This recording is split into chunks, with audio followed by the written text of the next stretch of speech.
अस्सलाम वालेकुम। हमारे चैनल बिया और माला पर खुश आमदीद। अगर आप हमारे इस चैनल पर पहली दफ़ा आए हैं या आपने अभी तक सब्सक्राइब नहीं किया तो बिया और माला को सब्सक्राइब करना और बेल आइकन प्रेस करना हरगिज़ न भूलें। और कहानी पसंद आए तो लाइक, कमेंट और शेयर करें। फहद अभी अभी ऑफिस से लौटा था। जूतों के तस्मे भी ना खोले थे कि अम्मी का सर खाने बैठ गया। सुबह चाय के साथ पराठा, दोपहर मूली या आलू का पराठा, रात दूध में भीगा हुआ पराठा। पराठे खा खा कर मेरा दिमाग भी पराठा, मेरा मतलब है माउफ हो चुका है। वो बुरी तरह झिलाया हुआ था। टिफिन का डब्बा तख्त पर अम्मी के करीब पटका। सुई में धागा परोते हुए उन्होंने सख्त नागवार नजरों से फहद को टोका था। चुप कर जा, तुझसे कह दिया ना, तुझे हफ्ते में 4 बार इन्हीं पराठों पे गुजारा करना होगा। लाइट कम थी, अम्मी को गर्मी ज्यादा लगती। उस पर फहद की बहसो तमहीज। अम्मी, पराठों का ही पहाड़ा पड़ना है तो पराठे कीमे या चिकन के भी तो बनते हैं ना। और वो रिजवाना भाभी तो कबाबों का कच्चा आमेजा भी भरकर कैसे अच्छे पराठे बना लेती हैं। कम से कम ऑफिस में मेरी नहीं तो मेरी इज्जत का ही ख्याल कर लिया करें। और मकान की बालाई मंजिल पे रहाइश पजीर, दूसरे लफ्ज़ों में उनके सर पे सवार उनकी बड़ी बहू रिजवाना के नाम से भी उनके पर जलते थे। अभी बिदक उठी। अरे जा, नाम ना लिया कर मेरे सामने उसी हथनी 12 मन की धोबन का। मोटी, मनहूस, डायन। और कान खोलकर सुन ले, मेरी बूढ़ी हड्डियों में इतना दम नहीं कि सुबह शाम किचन में सर खपाती रहूं। मुझे घर के धंधे कम है क्या? और जब तक तेरी शादी नहीं हो जाती तुझे इन्हीं पराठों पे गुजारा करना होगा। ये सभी ठीक था। धान पांसी अम्मी घर भर के धंधे निपटाने में हलकान रहती और आधे सब ब्याही गई। बहू का चूल्हा चौकी अलग था। ना भी होता तो परवाह कौन पालता था। घर की ऊपरी मंजिल पे रहाइश पजीर बेटा बहू अपनी दुनिया में मगन रहते थे। तो किस हकीम ने नुस्खे में लिखा था कि 25,000 की मेरी तनख्वाह में से आधी कमेटियों में खपा दो? अरे बावला हुआ है क्या? कमेटियां नहीं भुगताऊंगी तो ये हाथी जैसा पैर, तेरी शादी पर लाखों का खर्चा तेरे बाबा कब्र से उठ के करेंगे। तेरे सेहरे के फूल खिलने का वक्त अचानक आ गया तो कहाँ से पैसा लाऊंगी? और यही मौजू फहद की दुखती रख था। उसका मुंह गोडों तक लटकता नजर आने लगा। अम्मी, खुदा के वास्ते सेहरे का नाम भी ना लिया करें। हाँ, ये क्या बात कही? सेहरा देखने का तो अरमान होता है माओ को। अरे वो दिन देखने के लिए तो मैं जिंदा हूँ जब तेरे सर पे सेहरा सजेगा। वो आंखें मूंद कर चश्मे तसव्वुर से वो दिन देखने लगी जब चांद जैसी बहू बन ठन के उनके आंगन में उतरेगी। मेरा मतलब था अम्मी, मेरे सर पे सेहरा बंध भी जाए तो टिकेगा कैसे? क्या ये चटियल मैदान देख रही हैं आप? उसने सर पे टिकी हुई उतार कर अपने हाथ में ली तो उसकी शफाफ चिंदियां ढलते सूरज की रोशनी में 2 आदशा होकर लशपश करने लगी। हाय हाय कमबख्त, क्यों अपना भांडा फोड़ने पे तुला है? दीवारों के भी कान हैं, आंखें भी होती हैं। अरे मनहूस, जल्दी से अपने सर पे रख ले। बस यहीं आके तो मात खाती थी। अब भी उनका सुहाना ख्वाब एक छनाके से टूटा था।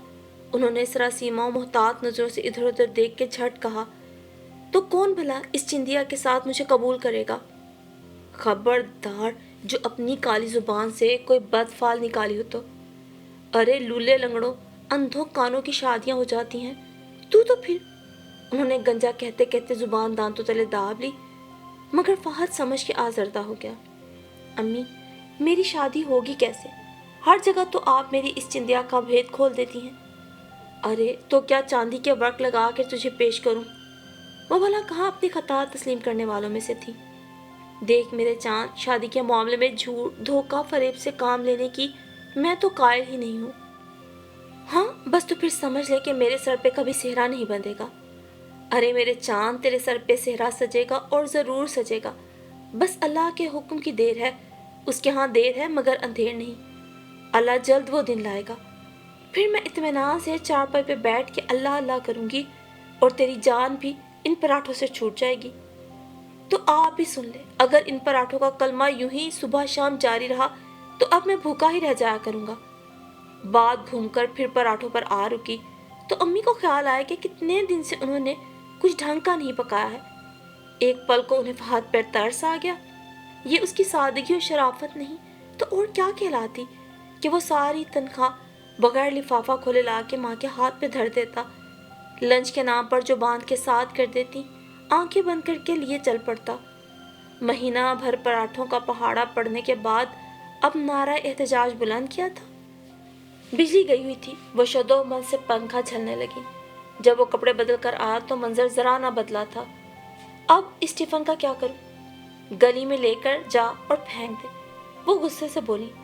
پھر خیال آیا فہد سے کچھ بعید بھی نہیں کہ وہ ایسا ہی کر گزرے، سو دہل کے بولی کچن میں جا کے رکھ دے اور لیا بازار سے اپنے لیے کباب پراٹھا رول لیا۔ وہ اپنے ازاربند سے بندھی تھیلی کھولنے لگی۔ اف، پھر پراٹھا؟ امی، کباب چپاتی کے ساتھ بھی تو ملتا ہے نا؟ فہد کی باتیں کھل پڑی تھیں۔ ارے ہاں نا، جا وہی لیا، جان چھوڑ میری، جو تیرا دل کرتا ہے وہ کھا۔ اس نے خوشی خوشی ماں سے 200 کا نوٹ پکڑا اور اگلی ہی چھلانگ میں گھر سے باہر۔ اس کے جاتے ہی امی بھی سر پکڑ کے بیٹھ گئیں۔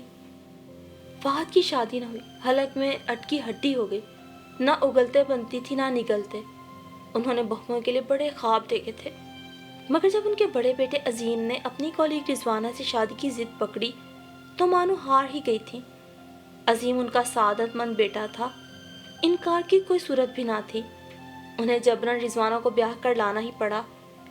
یہ اور بات کہ رضوانہ اپنے نام کی ایک تھی، اس کی پڑھائی پٹیوں کے سبب بیٹا تو ہاتھ سے نکلا ہی نکلا، بہو کے سکھ کا خواب بھی چھناکے سے ٹوٹ گیا تھا۔ اور پھر بہت جلد عظیم کے منہ میں رضوانہ کی زبان بولنے لگی تھی۔ شادی سے اگلے ہفتے چولہا چوکی الگ ہو گیا تو انہوں نے بھی 1000 دفعات اس پہ لگا دی۔ میرے باپ کا گھر ہے، میں کرایہ کیوں دوں؟ اس نے آنکھیں پھیرنے میں طوطے کو مات کر دیا۔ مگر امی بھی اپنے نام کی ایک تھی۔ رضوانہ نے عظیم کو مٹھی میں کر کے سب سے پہلے تنخواہ پہ قبضہ کیا تھا، اور گھر گھرستی کے 1000 خرچے ہوتے ہیں، گٹر کی صفائی، ماہانہ بل، کیبل کا کرایہ، ہر چیز میں سانجھا تھا۔ عظیم نے پہلے تو سب مان لیا، مگر پھر ان کے ہر معاملے سے ہاتھ اٹھا لیا۔ گھر کی اوپری منزل پہ اپنی دنیا الگ بسا لی۔ وہ دونوں اب بھی نوکری کرتے تھے، اولاد تھی نہیں۔ دنوں انہیں بیٹے کا منہ نصیب نہ ہوتا۔ امی کا مزاج کرارا تھا، کسی سے کم ہی بنتی تھی۔ ان کی بڑی بیٹی اسما آپا کا کہنا تھا، جس ساس نے آج کے دور کی 2 بہویں بھگت لیں، اس کا سارا دم غم اور آکڑ ٹوٹ جاتا ہے۔ وہی حال امی کا تھا، انہیں معیار کے نام سے بھی نفرت ہو چلی تھی۔ رضوانہ کے معاملے میں تو خیر بس نہ چلا۔ اپنے دوسرے بیٹے فروخ کی بیوی سامیہ تو بڑی چھانٹ کھانٹ کے ارمانوں سے لائی تھی، اور کیا مجال جو 2 گھڑی کا سکھ پایا ہو۔ سامیہ نہلے پہ دہلا ثابت ہوئی تھی۔ امی صفائی ستھرائی، طور طریقہ، سلیقہ، نفاست رکھنے والی، اور سامیہ سست الوجود، لاڈ اور ناز کی پلی، ہر کام میں چوپٹ ان کا مزاج۔ اور سامیہ کے لیل و نہار جب ٹکراؤ ہوا تو غضب کی ٹھنی۔ نتیجتاً فروخ صاحب نے بیوی کو بغل میں داب کر بھاگ لینے میں ہی عافیت جانی۔ 100 بہو کے سکھ کا خواب پھر سے ادھورا رہ گیا۔ اب ساری امیدیں فہد سے ہی وابستہ تھیں، جس کے سر پہ سہرا سجنے کے آثار دور دور تک دکھائی نہ پڑتے تھے۔ تو یوں کہ اس کے چٹیے میدان چندیا کے سبب وہ دنیا کے لیے ناقابل قبول تھا۔ اب اس کا کیا کیا جائے کہ ٹائیفائڈ کے سبب عرصہ پہلے وہ شدید بیماری سے اٹھ تو گیا، مگر بعد ازاں اس کے بال جھڑنا شروع ہوئے اور رفتہ رفتہ سر کا چٹیل میدان بن گیا۔ اسی گنجے پن کے سبب وہ عمر سے کئی سال بڑا لگنے لگا تھا۔ اس محرومی سے جو نقصان ہوا سو ہوا، سب سے بڑا خسارہ یہ رہا کہ رشتے کے معاملے میں اس کا گنجا پن حائل ہوا اور اس کی شادی ایک گمبھیر مسئلہ بنتی چلی گئی۔ اب یہ تو وہی جانتی تھی کہ اگر کوئی گننے بیٹھ جاتا تو فہد کی خوبیاں ایک سانس میں گنی نہ جا سکتی تھیں۔ ان جیسے لوگوں کے طفیل ماننا پڑتا کہ دنیا نیکی اور شرافت پہ ہی قائم ہے، مگر اس کا کیا کیا جائے کہ لوگ ظاہر بھی ہوتے ہیں، شخصیت کی خوبیاں باطنی خامیوں پہ حاوی ہوتی ہیں۔ اندھیر تھی اندھیر۔ وقت دھیرے دھیرے سرکتا کافی آگے بڑھ گیا تھا۔ ایک ایک کر کے فہد کے سارے یار دوست ٹھکانے لگ چکے تھے۔ اب تو انہوں نے شادیوں میں شرکت بھی چھوڑ دی تھی۔ کوئی فہد کی شادی کی بابت پوچھتا تو ان کے کلیجے پہ گھنسا سا پڑتا۔ لوگ ہمدردی کی آڑ میں زخم چھیڑتے ہیں، ان کا بس نہ تھا، ورنہ منٹوں میں کر گزرتی۔ مگر وہی مثال صادق آئی تھی کہ اگلے بنتی نہ نکلے۔ معاملات کھٹائی میں پڑے تو اسی گنج پن کے سبب کئی رشتے پھر گئے، کئی لوگ فہد کو رد کر کے جا چکے تھے، اب تو انہیں کوئی لنڈوری متعلقہ بیوہ بھی منظور تھی۔ فہد کی عمر ہی اتنی نکل چکی تھی، مگر فہد کے سر پہ سہرا سجنے کی کوئی سبیل نظر آتی تب نہ۔ لیکن عجیب اتفاق تھا، بلکہ المیہ کہا جائے تو بے جانا ہوگا۔ فہد کے سینکڑوں رشتے آئے اور گئے، مگر معاملہ ہمیشہ یکساں ہی رہتا۔ دنیا اچھے لوگوں سے خالی نہیں ہے، کوئی فہد کو چندیا سمیت ضرور قبول کرے گا۔ اور پھر وقت یوں ہی چلتا رہا، بات چلتی آگے بڑھتی اور پھوٹے نصیب پکی ہونے سے پہلے ہی پٹڑی بدل جاتی۔ فہد اور امی کو جب رشتہ پکا ہونے کا یقین ہونے لگتا تو پتہ چلتا لڑکی کا کوئی اور بڑھیا رشتہ آ گیا یا کوئی ٹوٹا کنیکشن بحال ہو گیا، اور لیجئے جناب چٹ منگنی پڑ گیا۔ فہد میاں ٹاپتے رہ جاتے۔ یہ ایک بار نہیں کئی بار ہوا تھا، اور اتنی بار ہوا تھا کہ اب امی تو کیا فہد بھی امید چھوڑ چلے تھے۔ کتنی بار بات بنتے بنتے بگڑی، آدھی ٹیڑھی، حتیٰ کہ ناقابل قبول سالوں کی اٹکی لڑکیاں اسی طرح ٹھکانے لگ چکی تھیں، اور وہ بھی آنن فانن کہ امی کو یقین ہو گیا تھا کہ فہد کے رشتے پر ضرور کسی دشمن نے کارگزاری فرما رکھی ہے۔ اسی یقین کے طفیل انہوں نے بہترے ٹوٹکے تو کیے، جادو کا توڑ، بندش کا علاج، مگر سب لا حاصل۔ وہی رفتار بے ڈھنگی، ایک کے بعد ایک کر کے صورتحال سے نمٹنے کے بعد یہ وہم اتنا پکا ہو گیا تھا کہ اب بہن بھائی اور دیگر چھیڑتے کہ کسی دفتر کے لیے فہد کی خدمات بطور ٹوٹکا پیش کر دی جائیں تو کس کا بھلا ہوگا۔ فہد کی 3 شادی شدہ بہنیں، 2 بھابیاں اور چھٹی وہ خود فہد کے لیے لڑکی ڈھونڈنے کی مہم میں ناکام ہو گئی تو معاملہ اس کے نصیب پہ چھوڑ کے ہاتھ جھاڑ کر اپنے اپنے گھر بیٹھ گئیں۔ اب تو تنگ آ کر وہ خود فہد سے کہتی، ارے فہد تو ہی کوئی لڑکی پھنسا لے، عظیم نے تو آخر اپنے آفس کی لڑکی سے شادی کر لی نا۔ مگر مصیبت تو یہی تھی کہ وہ ایسا تھا ہی نہیں۔ اس کے آفس میں کئی لڑکیاں کام کرتی تھیں، کیا مجال جو کبھی آنکھ اٹھا کر کسی کو دیکھا ہو۔ شاید وہ خود سے آگاہ تھا، اب تک کے دل خراش واقعات نے ثابت کر دیا تھا کہ دنیا کے لیے اس کی شخصیت ناقابل قبول ہے۔ اللہ بخشے فہد کے ابا اسے شاہ دولے شاہ کا چوہا کہتے تھے۔ سوکھا زرد پڑتا چہرہ، گہری بادامی آنکھیں، کھڑا ہوتا تو ایک نظر میں پورا نہ پڑتا، بیٹھتا تو کمر دوہری کمان کی طرح ہو جاتی، اور آج کل کی آئیڈیل پرست لڑکیوں کے مزاج الامان الحفیظ، شریف النفس، محنت کش، بھولا بھالا، بلکہ قدرے بے وقوف۔ اب ایسے لڑکوں کی کہاں قدر و قیمت تھی، مگر وہ جو اوپر بیٹھا ہے وہ تو سبھی کا رب ہے نا۔ سو فہد کا رشتہ بھی پکا ہو ہی گیا۔ فہد کا رشتہ رضوانہ کے توسط سے ہی طے ہوا تھا، اور یہ پہلی بار تھی کہ اماں کا رضوانہ سے اتفاق ٹھہرا۔ لڑکی مناسب اور معقول تھی، فہد نے تصویر دیکھی تھی اور ایک نظر میں اقرار کر لیا، انکار کا سوال ہی نہ تھا۔ پھر امی کی پسند بھی تھی تو ناپسندیدہ ہونے کا تو تصور ہی نہ تھا، مگر کوئی انہیں بھی تو منظور کرتا نہ۔ لگتا تھا یہ رشتہ بالا ہی بالا طے کیا تھا۔ لڑکی نے فہد کو نہ دیکھا تھا، اچھا تھا، فہد کو دیکھ کے بھی کیا بنتا۔ امی عید کے مہینے میں تاریخ رکھنے کا سوچ رہی تھی، حسب توفیق تیاری شروع کر دی تھی۔ فہد نے آفس میں چھٹیوں کے لیے درخواست بھی دے دی تھی کہ جانے کہاں سے از خود لڑکی نے فہد کی تصویر دیکھ لی، اور چندیا کا معاملہ تو خیر پوشیدہ رکھا ہی نہ گیا تھا، لہذا صاف کورا جواب حاضر تھا۔ اب یہ انکار کس جانب سے ہوا، یہ معاملہ ہنوز برقرار تھا، مگر یہ تجربہ فہد اور امی کو یہ باور کرانے کے لیے کافی تھا کہ فہد کی زیرو شخصیت کی بنیاد پر اس کی شادی ہی کچھ ایسا سہل مرحلہ نہیں ہے۔ اب اس کا کیا کیا جائے کہ دنیا اوصاف کی بجائے سٹیٹس اور گنوں کی جگہ ظاہریت کو اہمیت دیتی ہے۔ سو فہد میاں ہنوز لنڈورے کے لنڈورے تھے۔ اس دن فہد کی چھٹی تھی، وہ امی کے ساتھ مل کے گھر کی جھاڑ پونچھ میں لگا ہوا تھا۔ چھتوں دیواروں کے جالے اتار کر کھڑکی دروازے کی دھلائی کے ساتھ آنگن میں پڑی چند کرسیاں بھی چمکا دی تھیں، گملوں کے پتوں کی چھٹائی۔ رات اسما کا فون آیا تھا، وہ فہد کے رشتے کے لیے کل کسی کو لے کر آ رہی تھی۔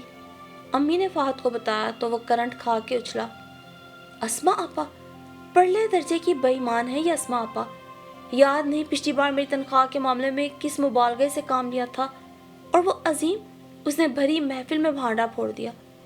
اور عظیم کے نام سے بھی امی بھاؤ کھاتی تھی۔ اس بار بھی بدک اٹھی، خبردار جو عظیم کا نام بھی لیا میرے سامنے، جورو کا غلام اور اس کی بیوی ڈائن، चमार की औलाद, वो भला क्यों चाहेंगे कि मैं भी 4 घड़ी बहू का सुख पाऊं, तेरे सर पे सेहरा सजे। और सेहरे का जिक्र फहद को अपनी महरूमी की याद दिलाता और वो अफसुर्दा हो गया। अम्मी, शादी सेहरे से मशरूत तो नहीं, बगैर सेहरे के भी तो शादी हो ही जाती है, आप बार बार सेहरे का जिक्र ना किया करे ना। अरे चल चल, तू कोई रंडवा है जो सेहरा नहीं बंधेगा, और क्यों ना करूं सेहरे का जिक्र, तेरे बाल उम्र से नहीं बीमारी से झड़े हैं। मुझे पता होता तो मैं उस मनहूस टाइफाइड की बजाय किसी और बीमारी का शिकार हो जाता। अम्मी की बात पर वो झिला गया था, अपनी झोंक में बग गया। ए फहद, घास तो नहीं चर गए हो? ए मियाँ, बीमारी भी कोई अपनी मर्जी या खुशी से मुब्तला हो सकता है भला? अम्मी, मैं तंग आ चुका हूँ बढ़ दिखावे के नाम पे, भांत भांत के लोगों के सामने कर कर के। मुझे नहीं अच्छा लगता आए रोज का ये तमाशा। तू कुछ भी कह ले, कर ले, अब तो अस्मा ने शादी दफ्तर से राब्ता कर लिया है, वहाँ फार्म भी जमा करवा दिया है तेरी तस्वीर के साथ। है शादी दफ्तर और उसके चार्जेस? वो सिर पिटा उठा। ये एक और हुई, यानी यकना शुद्ध दो शुद्ध। वो मैं दे चुकी हूँ, 2000 रुपये। उनका इत्मीनान काबिल दीद था। वो तो रजिस्ट्रेशन के होंगे ना, शादी की फीस जितनी आप उनके हलक में ठोंसेंगी उतनी तो तुझे इससे क्या लेना देना, तो अपने काम से काम रख। अम्मी की सारी उम्मीदें अब शादी दफ्तर से ही वाबस्ता थी। उन्होंने तो पुराने संदूक की तह से बास मारता जूड़ा भी निकाल के अलमारी में रख लिया था, जो उन्होंने फहद की बारात वाले दिन साड़ी पे बांधना था। अम्मी, आपसे किसने कह दिया शादी दफ्तर के चक्कर में पड़ने को? उसे अम्मी का ये इकदाम एक आंख न भा था। ना जाने उन्हें उसके खून पसीने की कमाई ठिकाने लगाने का इतना शौक क्यों था, मगर मरता क्या ना करता। अम्मी ने बताया, अस्मा रिश्ते के लिए किसी मोहतरम शफीकुर रहमान के साथ आ रही है। मगर यह भी था कि फहद की शादी का मरहला किसी अजीम चोटी को सर करने से बढ़ के साबित हुआ था। अगर कोई उनसे दुनिया का मुश्किल तरीन काम पूछता तो वो बिला मुबालगा कहती, फहद की शादी। अरे तो भला कैसे होगी तेरी शादी? अम्मी, मेरी शादी ना हुई तो क़यामत तो ना आ जाएगी। हाय हाय, तेरे मुंह में खाक। वो दहल उठी। भला क्या खामी है मेरे चांद जैसे बेटे में, चांद जैसी चिंदिया की? वो जल के बोला, फिर घर से ही निकल गया। कुछ देर ताज़ा फिजा में सांस लिए तो दिमाग रोशन हुआ। ये एक नई पख हुई, शादी दफ्तर के तवस्सुत से शादी। मगर शादी दफ्तर के मामलात में जितने फ्रॉड सुनने में आए थे उससे तो तौबा ही भली। अब ये शफीकुर रहमान क्या वाला है, मान ना मान मैं तेरा मेहमान। इस मसले का यही हल था कि किसी न किसी तरह उन्हें चलता किया जाए। मगर अम्मी, उसकी चिंदियाँ ना बजा देती। हाँ, मगर वो तो मर्दों से पर्दा करती हैं, मगर कान तो उधर ही रखा के बैठेंगी। कुछ ऐसा काम किया जाए कि उसे नापसंद कर जाए, फाइनली उन्हें अपनी चिंदियाँ दिखा दूंगा। वो भागते नजर आएंगे। यकलख्त उसे एक तरकीब सूझी तो मुस्कुरा दिया। इस बार अस्मा पा की ताकीद थे कि चिंदिया का राज फाश नहीं करना है, जो होगा ना बाद में देखा जाएगा। उनके ख्याल में यही एक चीज़ फहद की शादी की राह में हाल थी, और अगर वो इस ख्याल में खुश थी तो अम्मी उनकी खुशी में खुश थी। शफीकुर रहमान का नुज़ूल अस्मा पा के हमरा हुआ। दोनों माँ बेटी सर जोड़े जाने क्या मामलात तय करती रहीं। फिर शफीकुर रहमान की मदारत के लिए किचन में जा घुसी। सफ़ेद पजामे पर स्याह अचकन, मोटे अदसों की, ज़माना आदम की ऐनक लगाए वो खासी बारीक बीनी से उसका जायज़ा ले रहे थे। बिजली ऐन वक्त पे चकमा दे गई थी। बैरूनी कमरा गर्म था। मियाँ, गर्मी काफ़ी है, बिजली कब आएगी? बिजली का बस यही हल है, हिम्मत फ़ैन। उसने करीबी रैक से हाथ का पंखा उठाकर उन्हें थमाया। हिम्मत फ़ैन? जी हाँ, यानी जब तक हिम्मत है झलते रहें।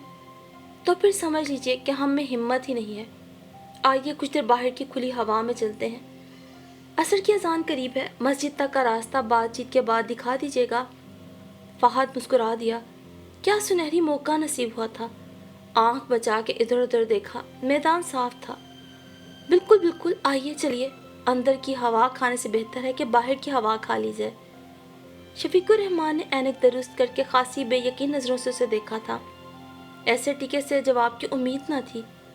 घर से बाहर की फिजा रोशन मगर हफ्स ज़दा थी। सर तपा एक नज़र उसे देख कर बाकायदा इंटरव्यू का आगाज़ हुआ। मियाँ साहबजादे, अपनी उम्र और तनख्वाह वगैरह बता दीजिए। क्यों, आपने सारी जिंदगी घास खो दी है क्या? उसने मुंह टेढ़ा करके खासी नागवारी से कहा था। हाँ, क्या मतलब? उन्होंने आंखें सुकेड़ी फिर फैलाई। लड़का बज़ाहिर नेक, माकूल, शरीफ नजर आ रहा था। इस बदतमीजी की उम्मीद न थी। मतलब है कि माथे की सिलवट देख रहे हैं आप? ये 40 साल से पहले पड़ती है क्या? और तनख्वाह का ना पूछिए, समझिए बस गुजारा ही हो जाता है। मियाँ, गुजारा तो इस दौर में भंगी का भी हो ही जाता है। जिसकी लाख इनकम है वो भी रोता नजर आता है। महंगाई ही इतनी है। वो बकरे की तरह उसकी खाल उतार रहे थे। तो फिर मेरी तनख्वाह भी आप अम्मी से ही पूछें, मैं तो बस हाथ लगाने का खताकार हूँ। बंद लिफाफा उन्हें थमा देता हूँ। तो फिर आप अपना खर्चा पानी कैसे चलाते हैं? ये भी कोई पूछने वाली बात है? भाई लूट मार करके किसी का पर्स उड़ा लिया, किसी का मोबाइल। हाँ, उन्हें जैसे बिच्छू ने डांक मारा। बगौर उसके चेहरे का जायजा लिया। उसके गैर संजीदा तासुरात पर कुछ इत्मीनान सा महसूस करके वहीं से इंटरव्यू का सिलसिला जोड़ा। किस कंपनी में मुलाजिम है खैर से, और किस ओहदे पे काम करते हैं? खैर ऐसा तो ना कहें कि अम्मी ने आपको ये ना बताया हो या आपने पूछा ना हो। तो फिर समझ लो हम तुम्हारे मुंह से सुनना चाहते हैं। वाह, ये भी कोई लोरी है जो आपने सिर्फ मेरे मुंह से सुननी है? उसने सख्त बुरा मानने का तासुर दिया, या फिर इजहार मोहब्बत जिसके लिए फिल्मों की हीरोइन दुपट्टा मरोड़ आंखें पिटपिटा के अदाएं दिखाती है? यानी आप फिल्मों के रसिया हैं? अजी हर रोज थोड़ी, हर फिल्म का आखिरी शो बस यूं ही कभी शुगल मेले करके लूटते हैं। उसने दीदे नचाते हुए कहा। शुगल मेला क्या मतलब? वो सिटपिटाए। तुक्का लगाओ मुसलमानों। उसने लहजा खुमार आलूद बनाकर उनकी नाक से नाक मिलाई, मगर तुक्का ना लग सका। तब उसने राजदाना अंदाज अपना लिया। इधर उधर देखकर मुंह में हवा भरी और उंगली से बोतल की डॉट खोलने की आवाज निकाली और मुंह से अंगूठा लगाकर गटागट चढ़ाने का इशारा दिया कि वो जवाबन लाहौल पढ़ते ही रह गए। लाहौल वला कुव्वत, ये किस तरह की बात है आप हमसे कह रहे हैं? वो खनखार के संभले, फिर चोर नजरों से इधर उधर देख के लाहौल पढ़ी। मियाँ साहब, साफ साफ बताओ कि शादी के लिए तुम्हारी शराइत क्या है? वही जिनसे आपकी दुख्तर फारिग है। वो अपनी झोंक में कह गया। हैं, हमारी दुख्तर से तुम्हारा क्या लेना देना? उनकी गैरत जोश खा गई तो नथने फुलाने लगे। वो 3 बच्चों की अम्मा है। हैं, मुतल्लका बेवा से अब 3 बच्चों की अम्मा? उसकी नजरों तले सितारे नाच नाच गए। हद होती है नाइंसाफी की भी। यानी कि अम्मी ने उसे इतना गिरा पड़ा और नाकाबिले कबूल समझ लिया। जब वालिद मोहतरम ऐसा कड़कदार मिजाज रखते हैं तो बेटी तो 4 हाथ आगे ही होगी। उसे शफीकुर रहमान को एक नज़र में रद्द कर दिया था। उधर उन्होंने भी पर तोले। मियाँ, हमें मस्जिद का रास्ता बता दो, हमें असर के बाद जाना है। मस्जिद का रास्ता? उसने जिटाई से बाछे फैलाई। किसी राह चलते से पूछना पड़ेगा। दरअसल उस तरफ कभी जाना नहीं हुआ। आपकी फर्जंदी में आके मुमकिन है। जी नहीं, मेरा इनकार भी सुन लीजिए अभी से। इस बार गर्मी उनके दिमाग को चढ़ गई। मुबारक हो, वह ज़बरदस्ती बगलगिर हुआ। मुझे आपसे यही उम्मीद थी। नहायत बदनसीब होगी वो लड़की जिसके साथ आपकी शादी हो। जी, शादी की ज़रूरत भी क्या है? उसने लफंगों की तरह आंख दबाई थी। जब अपना काम वैसे ही चल जाता है। ये ताबूत में आखिरी कील था।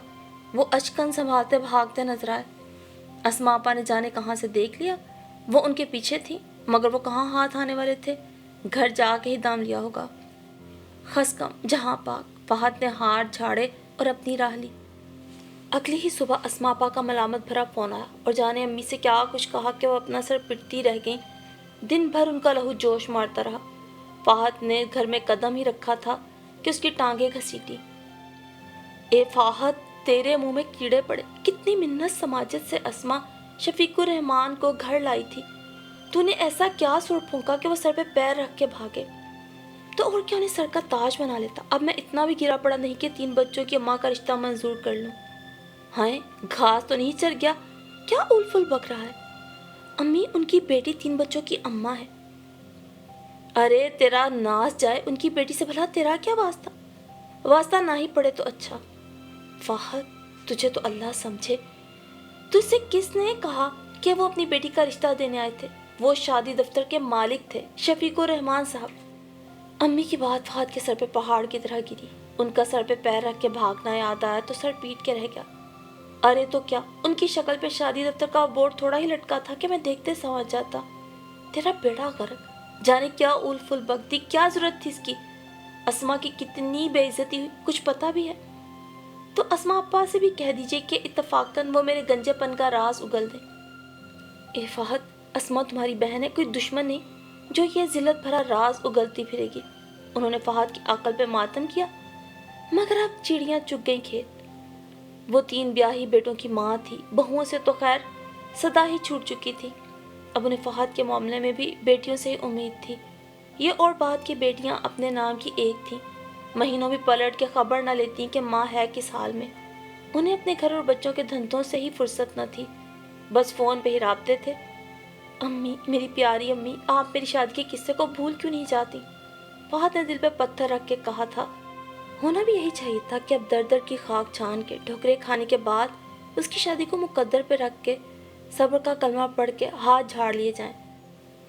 مگر ایک تو وہ ماں تھی، دوسرے اس کی شادی کے بعد آنے والی بہو سے کچھ سکھ کی امیدیں اور تمنا انہیں بھی تھی۔ دھان پانسی امی کام میں بڑی پھرتیلی تھی، ہر کام طریقے کرینے سے وقت پہ کیا کرتی، مگر اب مات کھا جاتی تھی۔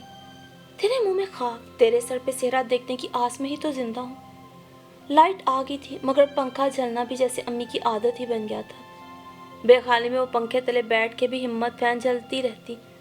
فہد نے ان کے ہاتھ سے پنکھا لے کے رکھا تو وہ بکتی جھکتی کچن کی جانب چل دی، اور فہد سوچنے بیٹھ گیا، وہ آئیڈیل تراشتے تو وہ کیسی ہوتی، نازک اندام، پری چہرہ، پھر سر جھٹکا۔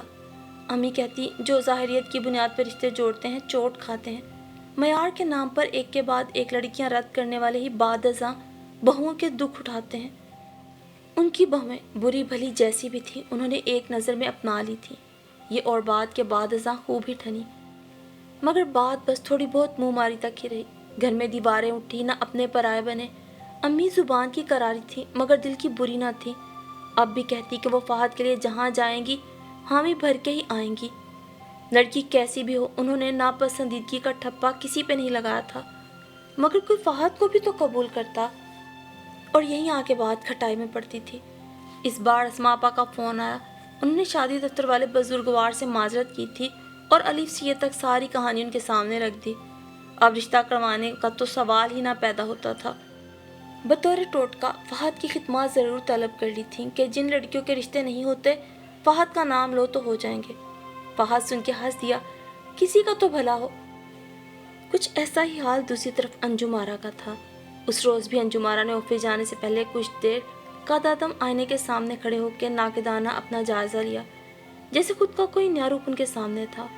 انہوں نے 2-4 ماہ کے عرصے میں سر تپا خود کو بدل لیا تھا۔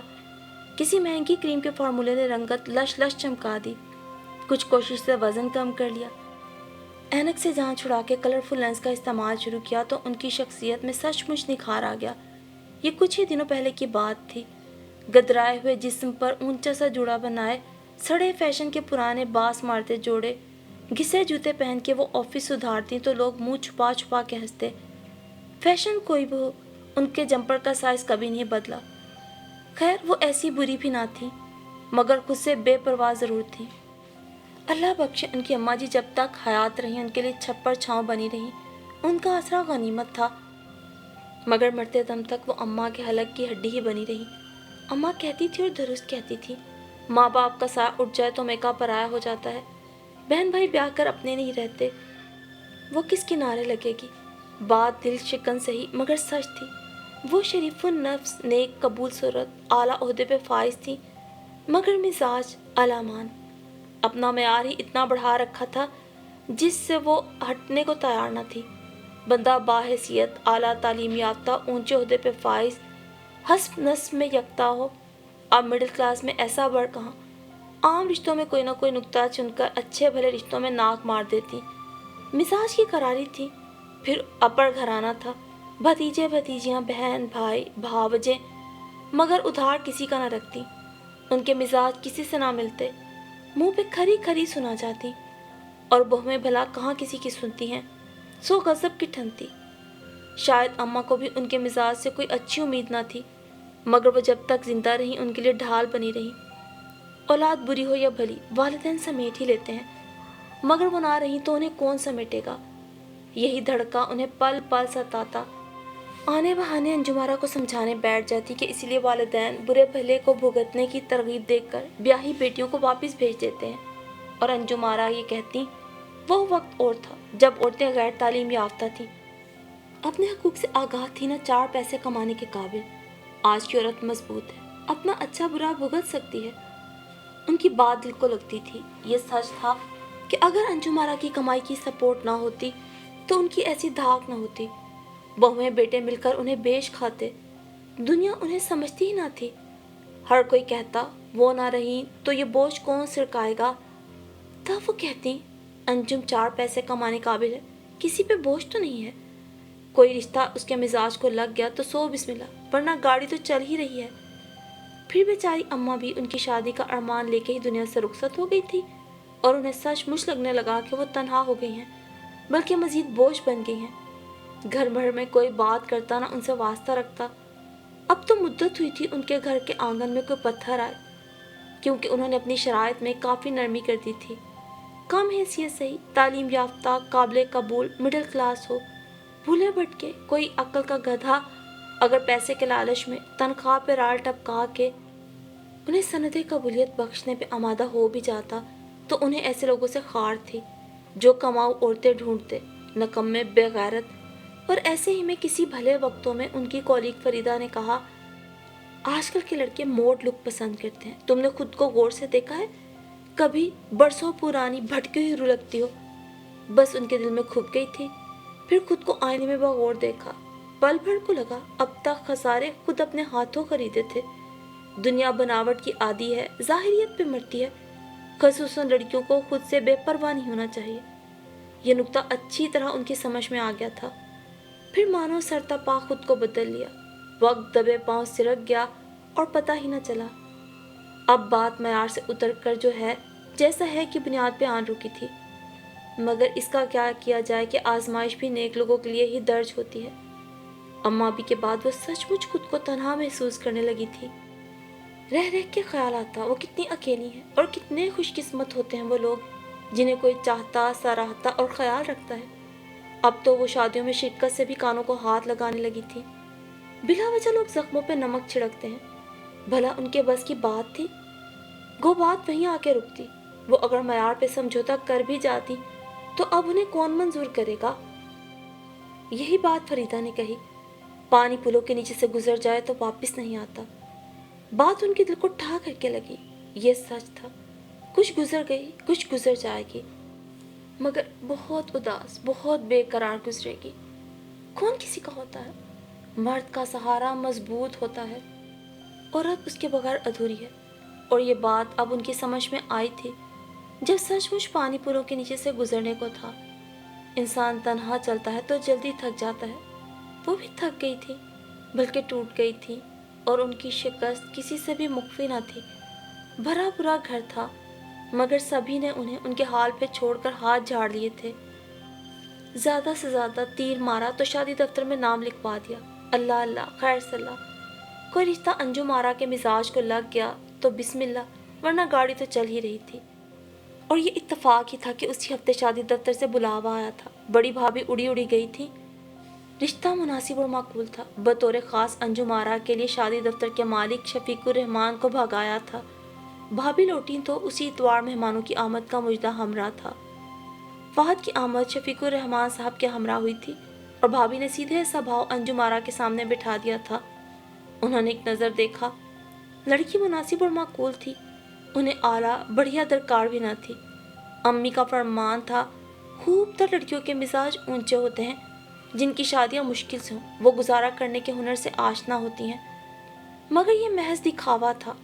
टोटके के तहत बंद टूट जाते और अब उसे पराया ही हो जाना था। अब तक के तजुर्बात ने तो यही साबित किया था। पुरकशिश, सोबर, मगर उन्हें अपने चिटियल सर के साथ शादी दफ्तर वालों से कमिटमेंट भी तो याद थी। वो एक आ भर के उदास उल्लू की तरह सर डाल के बैठ गए। यूं न था, मैंने फकत चाहा था यूं हो जाए। अगले रोज जब फहद दफ्तर से लौटा तो अम्मी खुशी से बड़ा संदूक लिए बैठी थी। ये जेवरात की संदूकची मेरे जहेज की है। शीशम की मुनक्कश संदूकची अब भी नए नकोर मालूम दे रही थी। और ये सुच्चे काम का दुपट्टा है, अब जिगर जिगर करता दुपट्टा उनके हाथ में था। निकाह के वक्त बहू के सर पर डालूंगी। फहद उकताकर सहन के तख्त पे बैठकर जूतों के तस्मे खोलने लगा।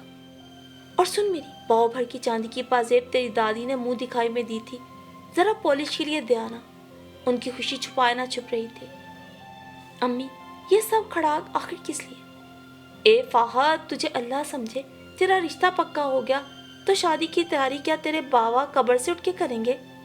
मेरा रिश्ता पक्का हो गया, उसने बेयकीनी से कहा। और मुझे खबर नहीं? वाह, कब, कहाँ, मुझसे?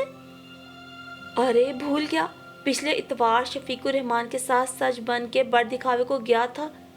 आज अंजुमारा के घर वाले मिठाई दे के बात पक्की कर गए हैं। फहद पर तो शादी मर्द किसी कैफियत तारी होगी। बेसाख्ता निगाहों में अंजुमारा का सरापा घूम गया। मगर अम्मी, वो शादी दफ्तर से मुआहिदा टूट के मारे खुशी के जुबान ही गंग हो गई थी। अरे तो क्या ये तय हुआ था कि अगर सचमुच कोई तुझे अपनाने पे तैयार हो जाए तो इनकार कर दिया जाए? हैं? उनके दिमाग की सारी बत्तियां जल उठी। इस बारे में तो उन्होंने सोचा भी ना था। अब मुंह खोले आंखें फाड़े क्या बैठा है? ये सोने के बटन, तेरे अब्बा की शेरवानी। मगर वो सुन ही कहाँ रहा था। एक नारा मस्ताना लगाकर अम्मी को उठाया और गोल गोल चक्कर देने लगा। अम्मी हाय हाय ही करती रह गई थी। आज वाकई दोनों की दिली मुराद बर आई थी और उनकी मायूस और नाकाम सोचें जैसे आज अपनी मौत आप मर गई थी।